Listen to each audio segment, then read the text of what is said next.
തേനീച്ചയെക്കുറിച്ച് ശാസ്ത്രം ഇന്ന് കണ്ടെത്തിയത് 1400 വർഷം മുന്നേ ഖുർആൻ പ്രതിപാദിച്ചതാണെന്ന് നിങ്ങൾക്കറിയാമോ? ഷഡ്ഭുജാകൃതിയിൽ കൃത്യമായി അടുക്കി വെച്ച അറകൾ നിർമ്മിച്ച് വീട് നിർമ്മിച്ച് അതിൽ ഓരോ അറയിലും കൃത്യമായ അളവിൽ തേൻ നിറക്കുന്ന തേനീച്ചക്ക് എഞ്ചിനീയറിംഗിന്റെ വിദ്യകൾ ആരാണ് പഠിപ്പിച്ചു കൊടുത്തത്? വിശുദ്ധ ഖുർആനിൽ തേനീച്ചയുടെ പേരിൽ ഒരു അധ്യായം തന്നെ കാണാം. സൂറത്തുൻ നഹ്ലിലൂടെ അല്ലാഹു തആല തേനീച്ചക്ക് ബോധനം നൽകിയത് എടുത്തു പറയുന്നുണ്ട്. മലകളിലും വൃക്ഷങ്ങളിലും മനുഷ്യൻ കെട്ടുയർത്തുന്നതിലും കൂടുകൂട്ടാനും ഭക്ഷണം ശേഖരിക്കാനും അതിൽ നിന്നും ഉൽപ്പാദിക്കപ്പെടുന്ന തേൻ ഔഷധമാണെന്നും പഠിപ്പിക്കുന്നുണ്ട്. ചെറിയ 2 ആയത്തുകളിൽ വലിയ അത്ഭുതങ്ങളാണ് ഖുർആൻ ഒതുക്കി വെച്ചിരിക്കുന്നത്.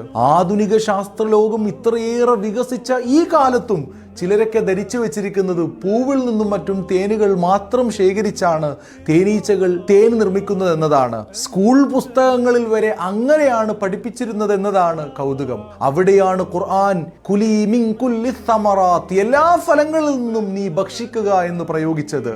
സ്ക്രീനിൽ തേനീച്ചകളെ പറ്റി മാത്രം വിശകലനം ചെയ്യുന്ന ഒരു വെബ്സൈറ്റിൽ കൊടുത്ത പഠനം നോക്കൂ. തേനീച്ച പല ഫലങ്ങളും ഭക്ഷിക്കുന്നുണ്ടെന്ന് അതിൽ കൃത്യമായി പറയുന്നു. ഇനി ഖുർആൻ ഈ 2 ആയത്തുകളിൽ പ്രയോഗിച്ച വാക്കുകളിലേക്ക് നോക്കൂ.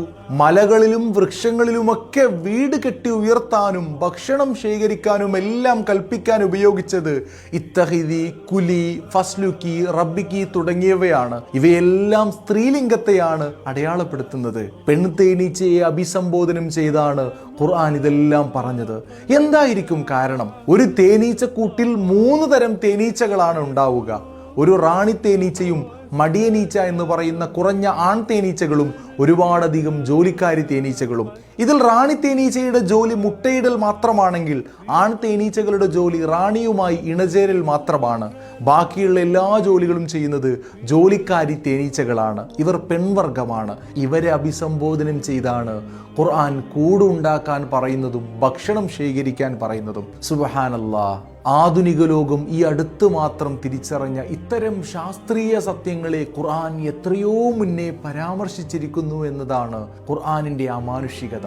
ഇൻഷാ അല്ലാഹ് തേനീച്ചയെക്കുറിച്ച് ഇനിയും കുറച്ചുകൂടെ പറയാനുണ്ട്. അടുത്ത എപ്പിസോഡിൽ പറയാം.